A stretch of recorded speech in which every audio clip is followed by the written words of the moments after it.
everybody. It's that time of the week. We're talking Stanley Cup final here on Home Ice Advantage. And guess who is here with us today? This is Jim Fox from the LA Kings, and you're watching Home Ice Advantage, all hockey talk with Ted Sobel and Jonathan Davis. Thanks, James. Good to see you, sir, right off the golf course. How the heck are you? We're doing good, guys. Thanks very much for having me. Just getting a little downtime, a little golfing, a little here and there. But, of course, I think there's still this playoff series going on, so got to keep an eye on that. Yeah, exactly. So what are your thoughts on the series so far? I just want to open things up a little bit with a reminder. Before we started this show for the final, when we did our preview show, I predicted that the Panthers would lose game 1 and win the series in 6. It's looking good right now. Wow. Wow. We have a betting section here, Jim, at the end of the show. John gives us his best bets of the week or the game. And I said, yeah, after the Panthers lose the first game, then you have really better odds on the series for them. It wasn't great odds, but whatever. What do you think, Jim? What do you think of the series? Well, I think except for one game, I mean, it's been as good a hockey as we've seen in a long time. Yeah. I think that there is some pretty extreme contrast between each team. So that kind of always makes for a good match, good fight. But after the first 2 games, I think everyone was in for it. Yep. Game 3 got a little bit away. I think it was expected at the end. Anytime you have a lead of 4-1, 5-1, 6-1, I think you're going to expect what goes on. But yeah, it just seems to be the size and power of Florida and their goaltending against a team that has more depth than people give them credit for, but at the same time, they rely on the 2 big guys who, for the most part, have done what they can, and then maybe the goaltending is slid a little bit. So yeah, that's why we find ourselves at 3-2. Jim, I run into Kings fans up and down here in the South Bay, and they say to me, man, we could have given Florida a better fight than Edmonton.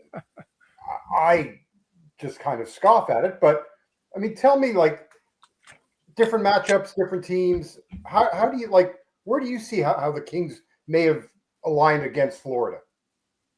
I don't look at that.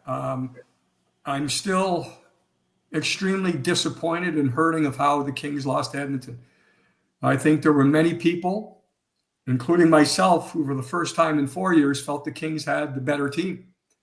And that had a lot to do with Ekholm being injured. It had a lot to do with Evander Kane not necessarily being at 100% to start that series.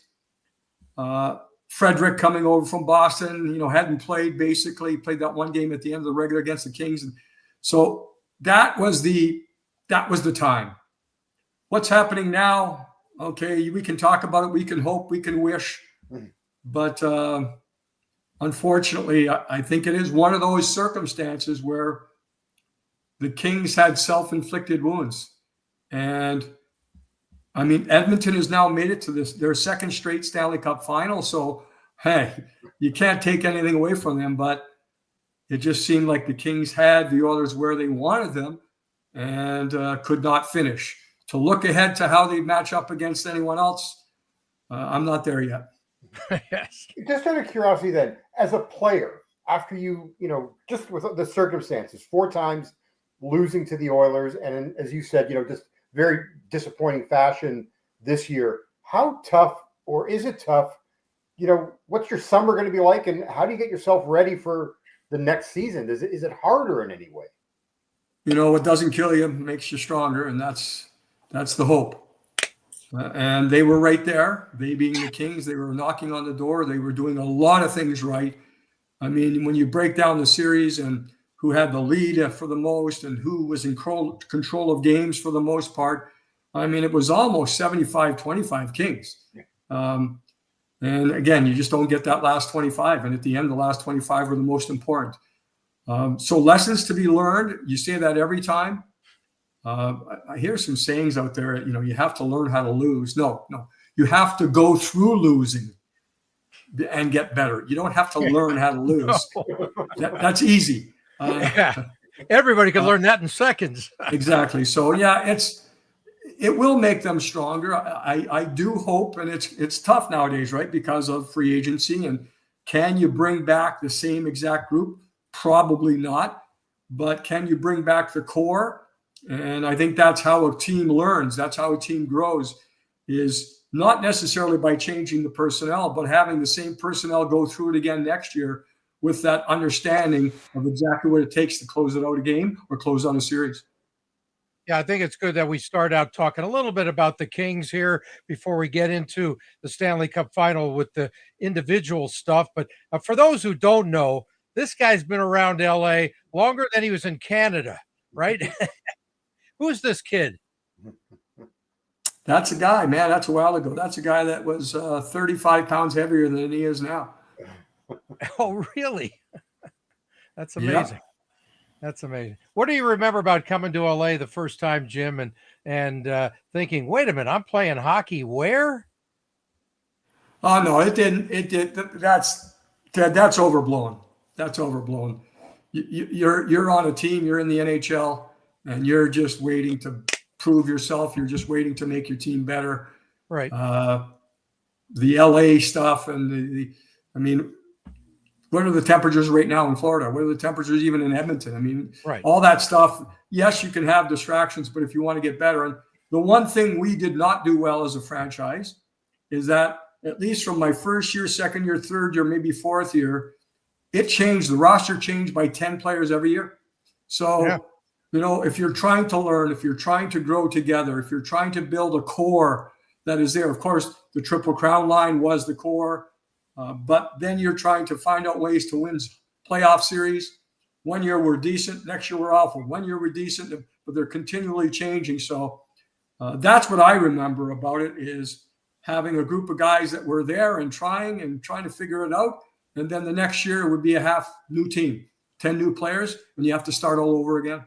Yeah, but it was a different time too, where you were trying to grow the game in Southern California way before Gretzky was here. And you didn't have sellout crowds too often in those days. No, we didn't. No, we did not. And that's something that, of course, a market has to learn how to adjust to. And I know there's been many people over the years who've said, okay, if the Kings would have got that, there's only one guy that could have made the change that did happen, and that was Wayne Gretzky. He's the only player, I think. Maybe Mario Lemieux, maybe. I know there was a point of time they're saying Mike Modano. And again, guys, I'm not taking anything away from these other players. It's just Wayne had the ability to cross over, to go outside of the hockey market, to go into the entertainment market, to go into other pro sports markets where the other that's Gretzky. Let's go. Let's watch. Let's learn. Let's find out what it's all about. He was the only guy to do that. And Ted, I was there before that happened. I was there when it happened, and I was there after he left. Yeah. And believe me, when he joined the Kings, the phones were ringing off the hook. Yeah. And that changed the NHL forever. Forever, it's changed the NHL. And now we have 6 of the last 6 Stanley Cup finals involving teams from Florida. So you can see how much it's changed. Yeah. Jim, for you as a player, I wonder, like, when you kind of like felt, okay, when you had a turning point. I also wonder, as a broadcaster, when did you like finally say to yourself, I'm really comfortable in my shoes? Yeah, in hockey, it was different. In hockey, I came from the junior leagues, the Ottawa 67s, and it took me a while to, get comfortable in the NHL. Still very, in my opinion, very disappointing NHL career compared to where I was coming into the NHL. So it did take a while. I think my 6th or 7th year, probably the year before I got injured, was when I finally really started to be honest, to understand the team game, to stop trying to prove things and just go out there and play. And that's when a team does get better, when players don't have individual agendas. And my individual agenda was just trying to keep proving that I was, going to be able to produce offensively like I did in junior, and it never did come to happen. But I started turning around. I had feedback from coaches, and the coaches were really happy with the way things were going. And then, unfortunately, I was injured and not really able to come back. So it took 6 or 7 years for me. In the broadcast booth, it really did. It didn't take as long as far as that, but for the first 3 years, I basically didn't even know the score at the end of the game. I was really confused. I was struggling with the technical parts of the game and people talking in your ear and you're trying to communicate that way. How to take what you just saw and break it down into something that is communicated in a way that the viewer can understand it quickly. But once I figured out, I think my preparation routine, I think, and I talk to a lot of younger kids and students now, and it's about confidence. And if you can become confident, you can become comfortable. And I don't think you can become comfortable without having that confidence. And it takes just understanding how to prepare. And once you get that routine down and get comfortable with that, I think that translates into honor. Yeah, team is everything, not just on the ice, but off the ice. And you got to have good partners. And you had the greatest of all time, baby. Yeah, Bob was just phenomenal. Of course, Nick just retired recently. Yep. So that's something that, and it's interesting though,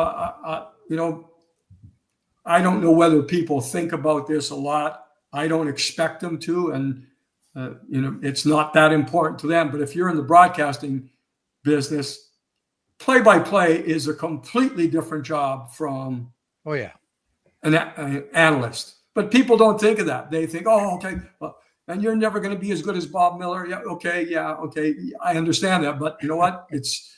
That's not what you have a different job to do. Of course, the play-by-play's job is to make sure they're telling you what, and hopefully what in a way that keeps people engaged and excited and on top of things. And I think Bob's biggest strength is that he did that without overdoing things. He captured the moment with a perfect amount of energy. There are some guys that have to, and believe me, you do what you can to be the best you can. But Bob didn't have to go outside of his own skin to, when it was kind of a monotonous game, that's the way he called it. When it was an exciting game, he called it that way. And I think for those who watched or listened over the years, you could be in a different room and you could tell exactly what was going on by the inflection in Bob's voice. And that carried through. Believe me, I really, there were nights, guys, this is not a lie, where I would be sitting there beside Bob and just going, man, this is good. Like his call, I'm right there. This is exciting. This is so, and I'm sitting right beside him, but I know that I have the best seat in the house because you can get that feeling and feel that energy. Yeah, the way I've always described it, by the way, John, the fact that you're a play-by-play guy or you're a color analyst, it's like being a general practitioner or a brain surgeon or a foot doctor. They're all doctors, but you can't do brain surgery if you're a foot doctor. It's a different skill set. It's different tools. Again, the play-by-play guy, it's the most difficult job I can imagine because you're calling it live. You don't have a second chance. You've got to have the rhythm. You've got to have the flow. You have to have the cadence, and you have to have the voice. I think that power that comes through. For an analyst, for the most part, you do 75% of your job when the whistle goes. It's blowing. Now you have a replay up there. Now you got to break it down. You got to look up. Maybe you're looking ahead as the puck's being dropped from the next face-off. What should you watch for here? How are they setting up? All those. So again, it's the why things are happening, and I think all ex-players can do it. They see it, they understand it, but then to communicate that's a whole different thing. Oh yeah. Jim, was there someone that you just paid a lot of, another broadcaster, another analyst that you kind of studied or admired, just kind of like as a player, you always had a favorite player growing up? Yeah. It was interesting because I never thought of being a broadcaster. So I didn't follow anyone growing up. You might remember him, Jonathan, back Chevrier. He did curling in Canada. I think it was Don. He was phenomenal. He did a lot of boxing in the U.S. And he actually did some NHL games early on when Gretzky was around, when ABC or NBC, whoever took over. Okay. And, he was the first announcer that I actually went up to and said, I really loved watching you. And I was a broadcaster at the time. But again, he was doing curling. But, back in Canada, that's a huge deal. That's every Saturday, the end of a bonspiel every Sunday. I mean, you're watching. So, but I never watched hockey for the announcers because I never thought about being a broadcaster. After about the third year, the Kings hired a person to Andrea Kirby to work as a tutor, as a mentor for everyone in the organization, coaches, players, and broadcasters. And I mentioned that timeline of 3 years. That's about the time she gave me a textbook. I was struggling for how to find out what's the best way to prepare. What should I be concentrating on? What's my priority? What's my focus? She gave me a textbook. And, that's not always the best, right? You take from a textbook and then hopefully you build on it. But that textbook that she gave me was extremely important for me. It gave me a starting point. It gave me something where I could have just a foundation. And then I think I really started to get comfortable and grow from there. But if not for Andrea's help, that would have been a struggle for a long, long time. Nice. I do remember Don doing a game back in the late 80s, early 90s. I remember I was working back then at CNN Sports, and he was describing, I think it may even been a Kings game because it was a late night game. And he said the play's a little ragged, kind of shitty. And I'm like, what? What? Nice. I was just like, Really? Yeah, it was. I was just like, oh my God, caught everybody off guard. That's Jim, great. what's a typical day for you as a broadcaster on a game day? Kind of give us the little behind the scenes of what you do to prepare. For a game day, I like to have everything done before the game day, meaning all of the stats. So I have stat sheets or cheat sheets, whatever you want to call them. I used to print them out. Now I'm environmentally conscious and I use my computer and I don't waste all the paper. So, but I have a cheat sheet, which basically has all of the stats prepared for both teams that are playing. So the Kings stats, their team stats, and then their individual stats. Same thing for the visiting team. That I like to have done the night before. Now in back-to-back situations, it's more difficult. But that's that. So that when the game day comes around, I go to every morning skate, right? The Kings. Now, Kings are a little bit different than a lot of teams. They skate in two different buildings. So I only go to the Kings skate when we're in Los Angeles because the other team is skating down at Crypto. So it's tough to get to both at the same time. You'd be going crazy. So you go to the morning skate, watch that, talk to players and coaches after that, then come back home and do a little bit of tidying up the notes and getting your last thing. But again, most of my stuff is 80% is built the night before.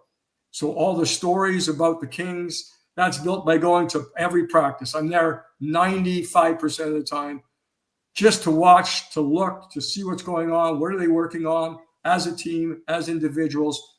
But again, to talk to the players and coaches. I always tell kids or students that I talk to, and I still do it. I still read. I still listen to podcasts. I still do all that. But a 30-second conversation in person with a coach or a player is better than 30 minutes of reading a story or listening.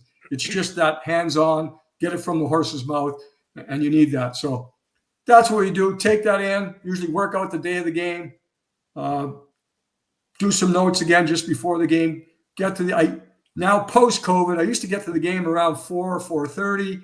Continue to do more notes. Now, because of COVID, I've kept the same routine. I don't get there till like 6 o'clock for a 7:30 game.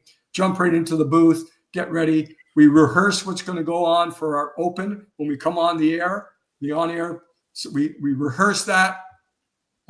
Not necessarily, and people's it's more so for the technical aspects and the people in the truck, the producer, the director, the graphics, to get all that together and get the timing correct. That's basically what we do. Then we go over graphics that are going to take place during that night, all the things that come up on the screen. And that's what we do. So the off days are going to practice, reading, podcasts, keeping up, and you're constantly keeping a book on what's going around on the league, and then more specifically, the next team the Kings are going to play. Yeah, and don't forget your pregame. Most important thing is that little cup of ice cream. Yes, and it's two. You have to have two. Okay. Yeah, you can't stop at one, Ted. You got to have two. The soft serve, you need the soft serve. That's important. I've kind of cut back on the toppings now, and I'm just going with the ice cream. But I can improvise too. Gotcha. So no Brad Marchand Blizzard for you yet. It's that could work too. That would work. I remember the DQ back in the day, the old Dilly bars.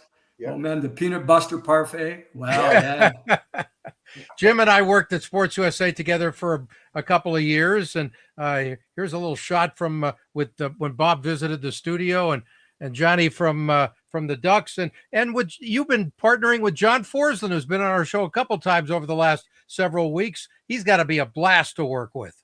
Yeah, John is, and again, that's a different genre for me in that it's radio. It's not what I'm used to. Yeah, but I think the transition is, again, I'm used to doing telestrators and replays, and so now you have to describe, right hand shot on the left side, above the crease, at the dot, top of the circles, left side, far side, near side. All those things are, I think, helpful on radio. But yeah, the one thing John Forsland does better than anyone, and I've worked with him now for a long period of time, is just getting the analyst in, which on radio is hard, right? Because the people at home can't see what's going on.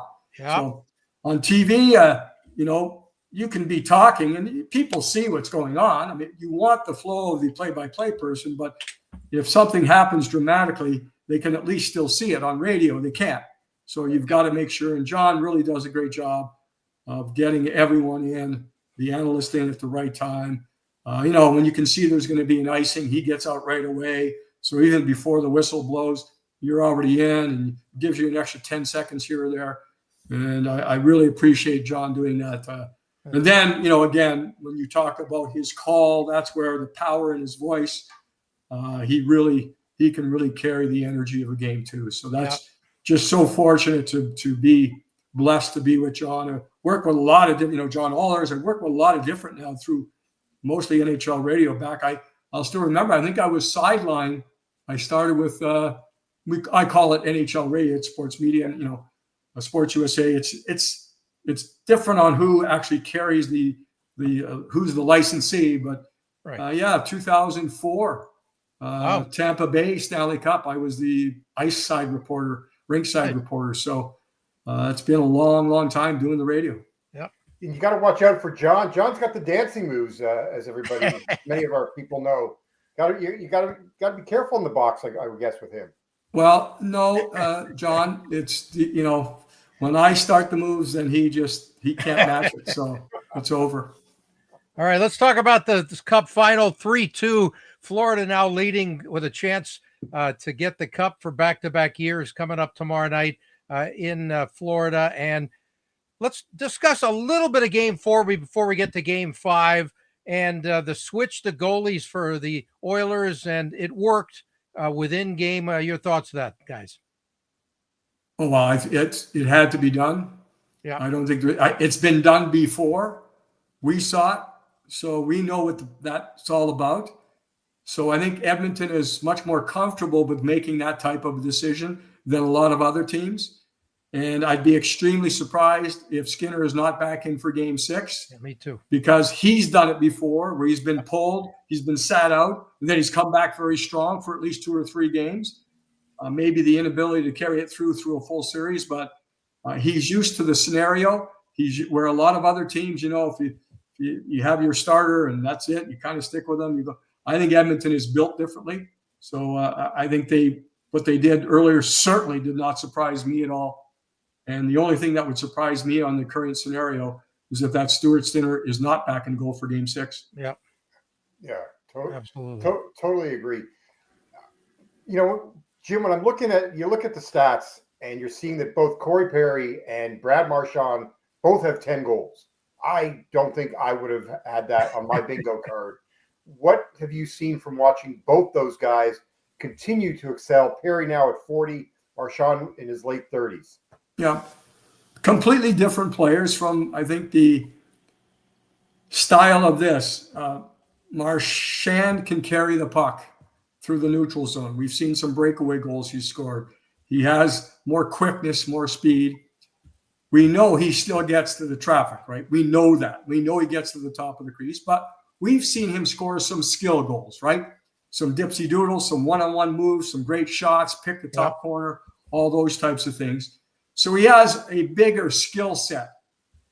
Corey Perry understands his skill set to a T, and he doesn't go outside that box. He doesn't need the puck until it's ready to be whacked in the net. That's the only time he needs it. He gets his body to the front, if he's not shooting it or deflecting it or getting a rebound, someone is whacking him out of the way, and that opens up ice for someone else. So two guys, because of that experience, that understand exactly what they need to do. But again, I think when you talk about controlling the more of the tempo of a game or who has puck possession more, I think Marchand is probably have a bigger influence on the teams he plays on. And Corey Perry, his focus is smaller and tighter, but man, does he execute. Yeah. And you talked about those moves of Marchand.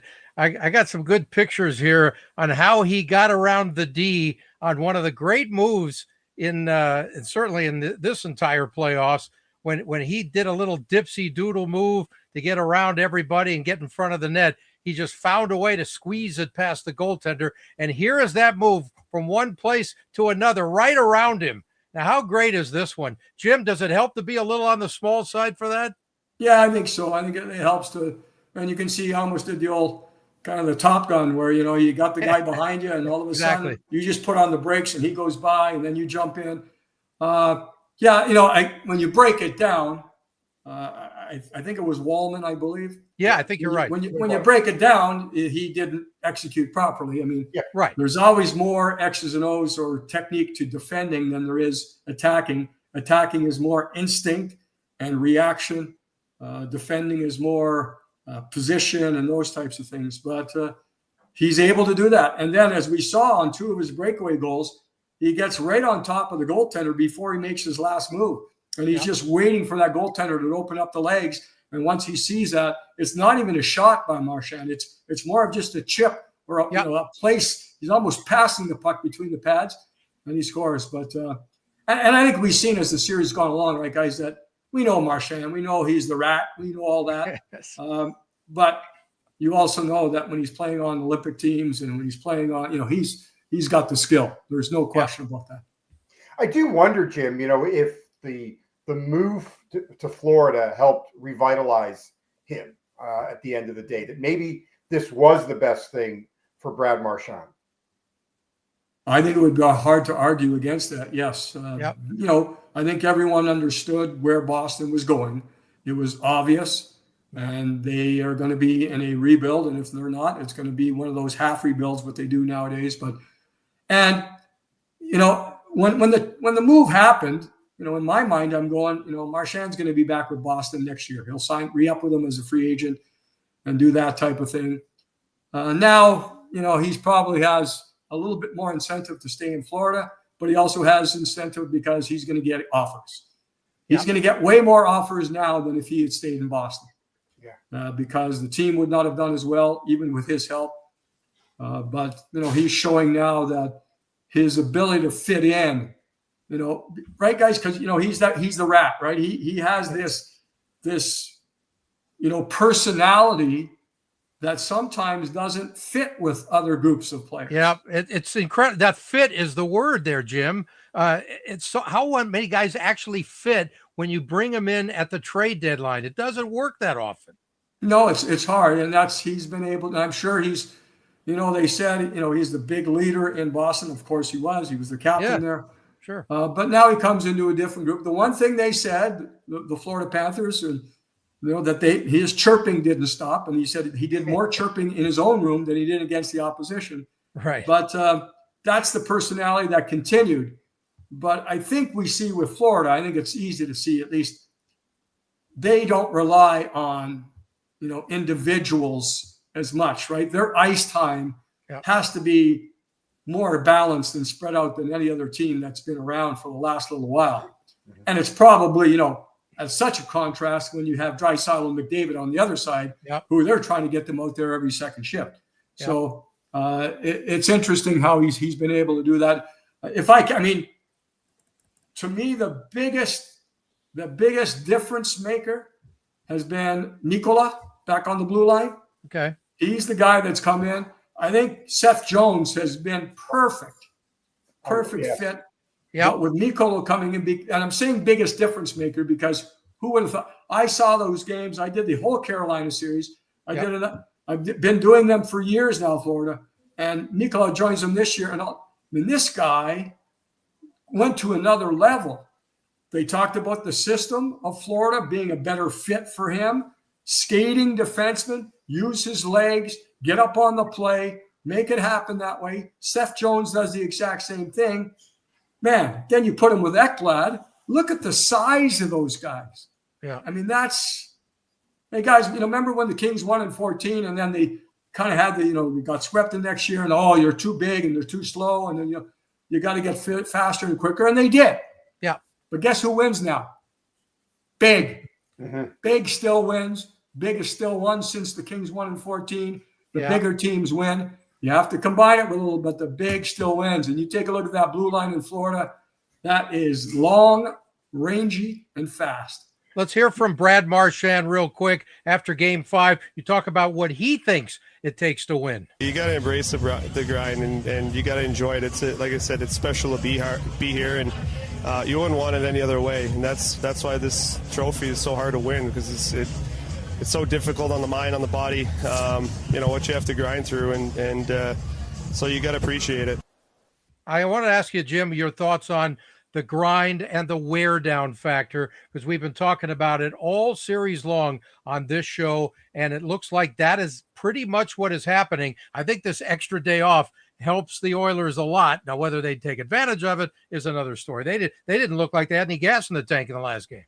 You take this Lundell kid. Yeah. You take a look at him. He looks like a linebacker.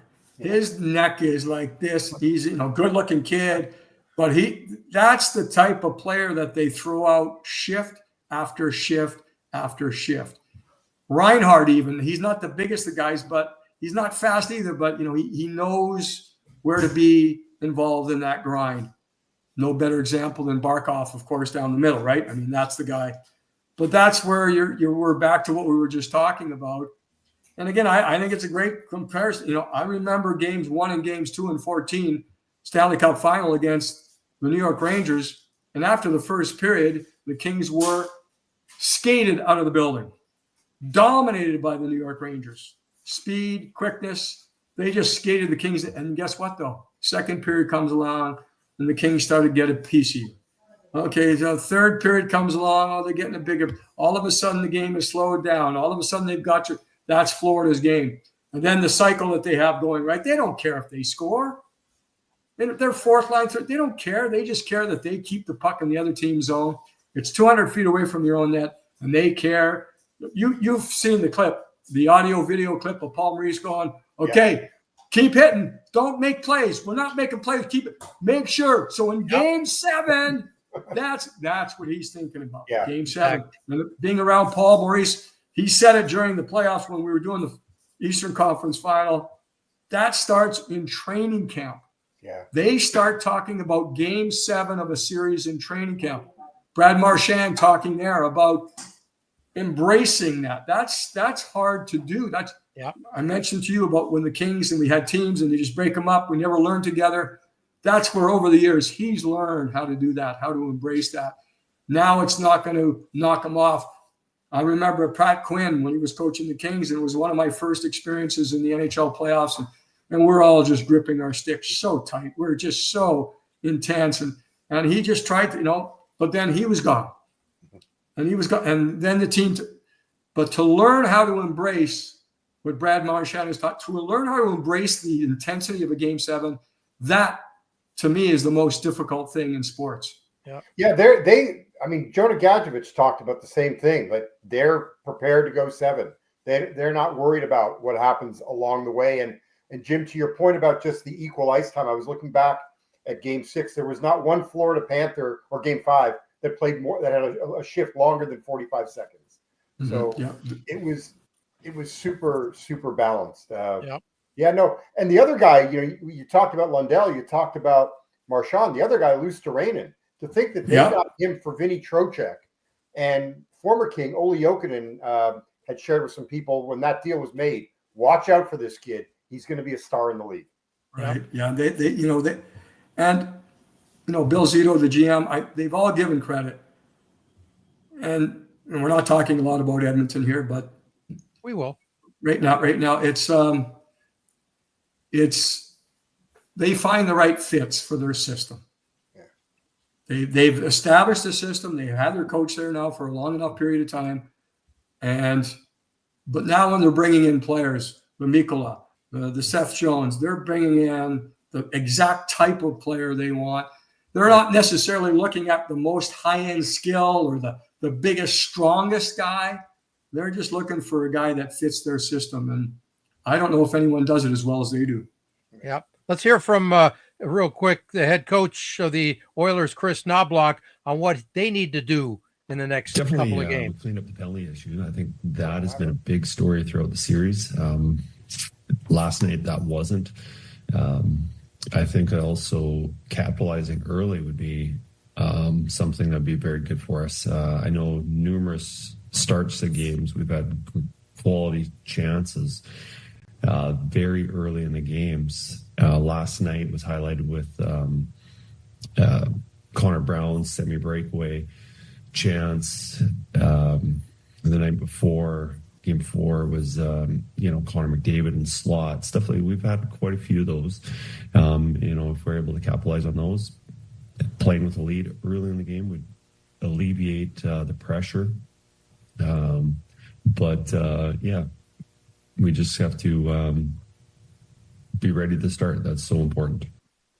That's so much of this series, isn't it, Jim? Well, it is because of the styles of the teams, but just if Chris Knobloch is telling the truth there, and coaches don't always tell us the truth, but if he is, then he's happy with, you don't change what they're doing, because if all he's talking about is the finish, right, then the process has been good enough to create the chances he's talking about. Now, again, what are the expected goals for? Are they up there? Are they not? If they are, then you don't change anything. You don't. You keep going, and you just hope that your skill will finally finish that puck and put it in the back of the net. Yeah. Because the other way they get in trouble is to be too aggressive and press too much, and then the counterattack of Florida gets you and beat you that way. So everyone wants to score first, don't we? We all want to score first. Of course. But it doesn't. So if he's telling the truth there, hey, don't show me those numbers. I bet you the Kings numbers were as good as those. Exactly. And you know what you get for that? They mean nothing when it comes down to final scores usually. Well, it means that for the most part, your process is good.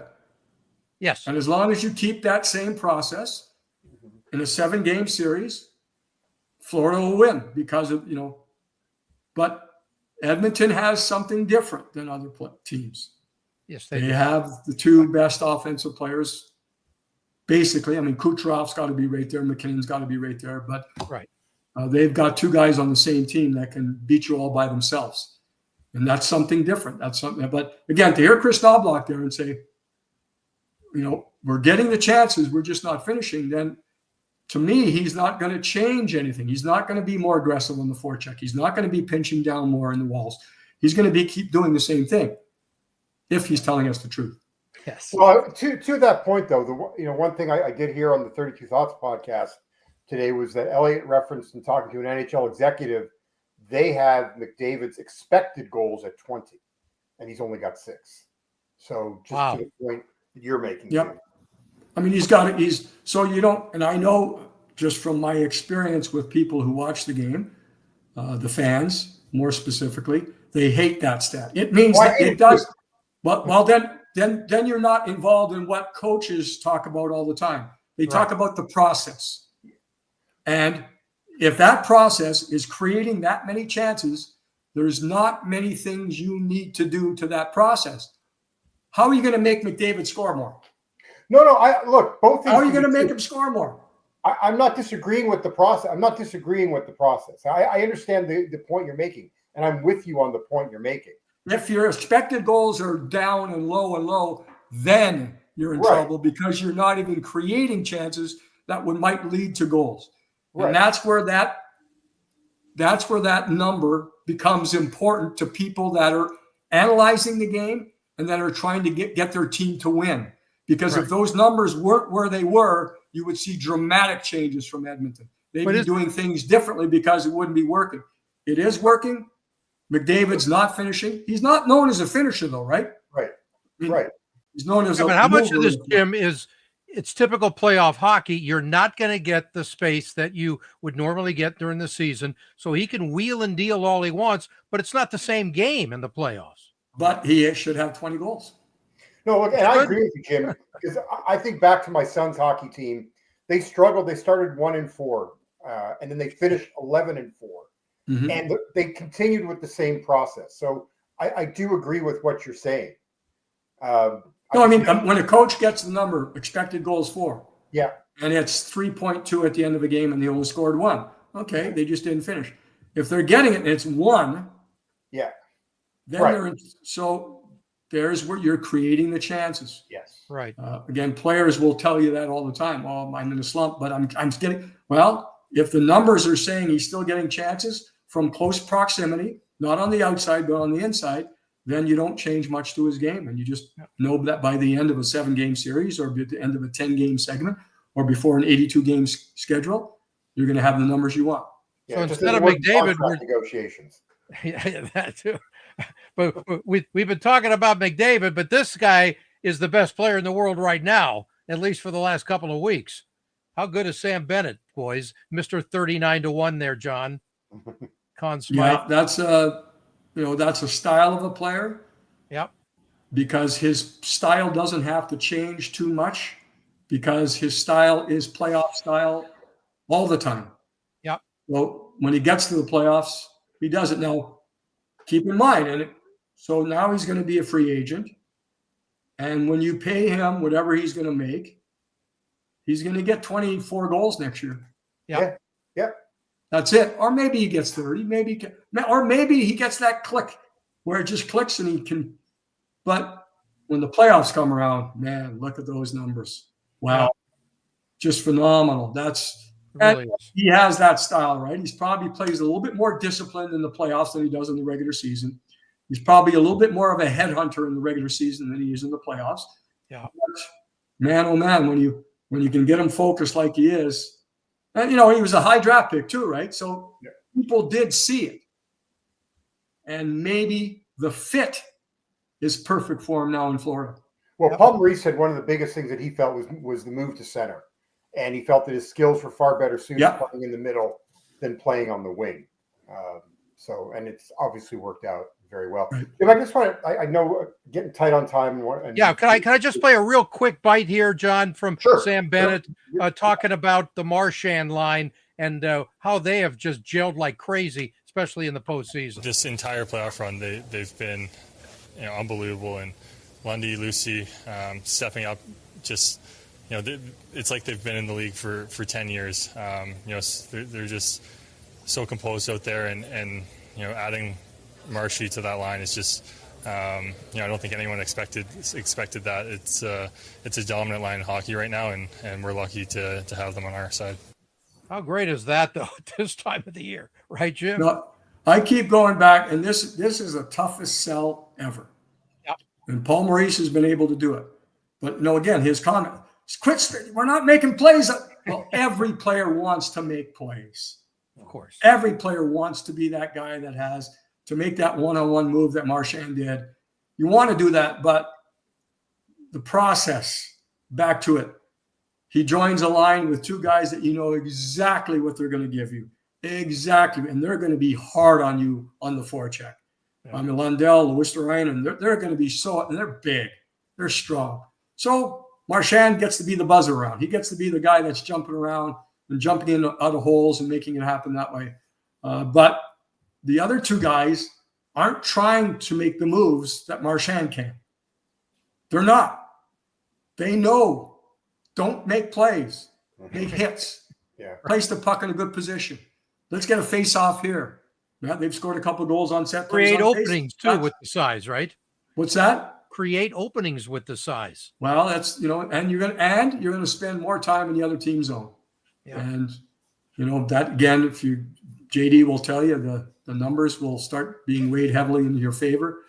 I remember Daryl Sutter told me, he said, if we can spend 50.1%, not 51, 50.1% of the time with the puck possession, we'll win games. Huh. Yeah, I heard Daryl on with Mike Fuda and Matt Marchese a couple weeks ago, and he was talking about the numbers that he paid attention to the most. And definitely when he mentioned it was like 2 or 3, and puck possession was at the top of it, of his list of things that he cared about. Jim, the team that, the LA Kings, just to kind of circle back before we have to go here, when you're looking at where this team is going, where they're at right now, for me, a lot of it, I don't know. I'm excited about what we've been seeing from Quinton Byfield's development. Just your thoughts on how his game is continuing to grow. Yeah, he's already taken strides, so he's already had his breakout season. But I think he needs to get to 30, 70 at least, which on a lot of teams is, near the top scoring. But for the Kings, that's pretty much at the top, right? Because of the style they played. Maybe that style will change a little bit more even and become more effective on the counterattacks. Like the last 25 games of the season, I think the Kings were real good there. Maintain the defensive, structure, but still the counterattack. I think after the trade deadline, they were the second highest scoring team in the league. So when you say, wow, that's the Kings? Well, they figured that out. So I think QB has to be a big leader there. He has to be that. I mentioned it a million times before it started happening, but I watch him in practice. I watch him working on his shot. And I said point blank, even before he started scoring, he's going to start scoring from distance with shots. And he did. So he just has to keep that process going. And but his skill set in the body he has is very unique. But he was the second overall pick. And even on the Kings, we got to get him to 30 goals, 70 points. Yep. Is he a guy that will wear a letter one day for this team, do you think? Is that possible? You know what? Because of his obvious skill, you always want your production guys to be, you want them to have the guys with the C and the A's, but doesn't always work that way. I'm not looking that far ahead. But that would not surprise me. I just mean it from just the way, I don't know. Listening to his post-game interviews, he seems to be a guy that takes ownership, and that's what's always impressed me. What I like about him is his he probably doesn't get enough credit, but I see him on the ice after every practice. He is constantly working on things. He puts his mind to it, and everyone works hard, but I think he works smart. Yeah, and you could see it too. I mean, his improvement over the last year and a half, just phenomenal. I mean, and his skating skills, I know he's had separate teaching on the side from that. I mean, it's just amazing difference. Yeah. No, he's had that. You're second overall. Your package, your skill set, it fits a lot of things. Yep. Okay, let's make some money, John Davis.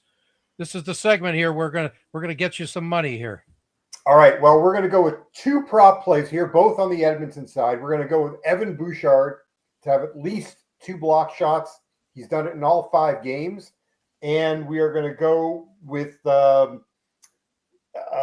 Ekholm to also have at least 2 block shots. He's done it now in 12 of 13 games against the Florida Panthers. Okay, now you got 2 big plays there. I got Bouchard with 5+ shots. Well, we started off like a house on fire, 9, 8, and 7, and then it's been 3 and 3 the last 2 games. It's going to be at least 5. Yeah, I hope so. I did bet his shot, but it's not my best bet. Last thought, Jim, on the series and what you expect to see tomorrow night and potentially on Friday for a Game 7. Yeah, maybe for the first time in our chat, I'm going to speak from my heart. Okay. Let's get Florida to close it out. You're just tired of the Oilers doing anything, huh? You don't want to see Canada get a first cup in a gazillion years against your Kings in '93. I don't care about that. I care about obviously the Edmonton Oilers not winning the Stanley Cup, and I think it's completely possible. I mean, I would never they went all the way to the 7th game last year after being down 0-3. Never, ever, especially with 2 guys that each individual guy can beat you all by themselves. Yeah. Sometimes there's not a defense for that. But when we're talking about total team concept, that's the Florida Panthers. And, Jamie Compon's an assistant coach for them. Yeah. And I have more of a relationship with Jamie, and I hope for Florida that way. That would be 4 cups for him, wouldn't it, Jim? It would be. He's the only assistant coach to win 3 with 3 different teams. Yeah. Kings and Chicago and Florida. Yeah. That would be 4 Stanley Cups for Jamie. Yeah. Salt of the earth human being. Love that. Good man. Jimmy, thanks for coming off the golf course to join us today, man. All right, guys. Well, have fun, and let's. I'm not rooting against the Oilers. I'm rooting for the Panthers. How's that? I got you. Have a great summer and enjoy the rest of the final, folks. And we'll talk to you before this whole baby is done.